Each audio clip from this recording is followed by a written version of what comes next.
থেকে বাঁচাতে চাই। আমার মনে হয় যে মাজার বা যে কোনো মতাদর্শী ভিন্ন দল সবার কথা বলার স্পেস তৈরি করতে হবে, তাহলে হচ্ছে গণতন্ত্রটা প্রতিষ্ঠা করতে পারবো।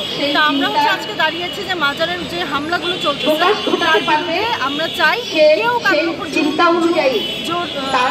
করবে না, জোর করবে না। এই বাংলাদেশের সবাই তার বিশ্বাস নিয়ে নিরাপত্তায় বাঁচতে পারবে। পতন হয়েছে, এই হামলাগুলো কারা আসলে করছে আপনাদের কি বাংলাদেশে সেই প্রশ্নেই আমরা দাঁড়িয়েছি।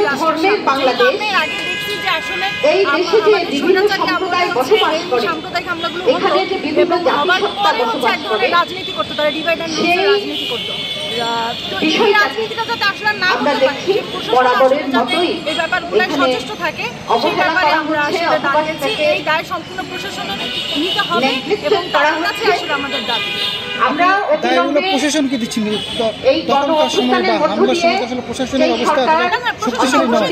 সরকার ক্ষমতায় এসেছে, তাদেরকে বলবো অবিলম্বে এই সমস্ত হামলা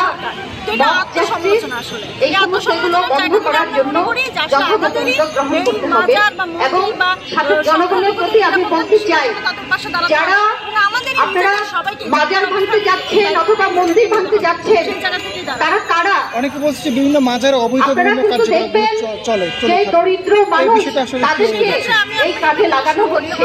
ফলে আপনারা এটাও খেয়াল রাখবেন যে আপনাদের চিন্তাকে বিকশিত না করে একদল মানুষ আপনাদেরকে তাদের যে হীন স্বার্থ, তাদের যে নোংরা স্বার্থ সেটাকে কাজে লাগিয়ে তারা এখানে অস্থিতিশীল পরিবেশ তৈরি করার চেষ্টা করছে। ফলে এর বিরুদ্ধে আপনারা রুখে দাঁড়াবেন। আপনাদের সামনে যখন কোনো একটা বক্তব্য আসবে সেই বক্তব্যকে অবশ্যই আপনাদের শুনতে হবে, সেটা যাচাই বাছাই করতে হবে। তাহলে আওয়ামী লীগ সরকার এখানে থাকলে কি সমস্যা হতো? তারা সেই চর্চা আমাদেরকে করতে দেয়নি বলেই তো আমরা সবাই তার বিরুদ্ধে লড়েছি।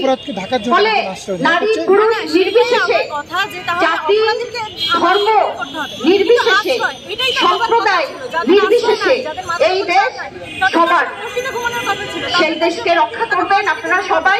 এই কথা বলে আমি আমার বক্তব্য শেষ করছি। ধন্যবাদ।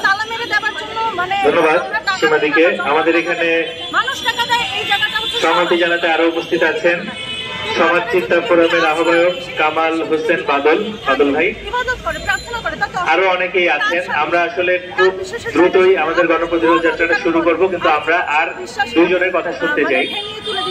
একজন শিল্পী অমল আকাশ, আরেকজন সাংবাদিক সালাউদ্দিন শুভ্র। আমরা খুবই সংক্ষেপে শিল্পী অমল আকাশ আপনাকে একটু না, মসজিদের সাধারণত ইবাদত করার জন্য ওখানে ঘুমানোর জায়গা।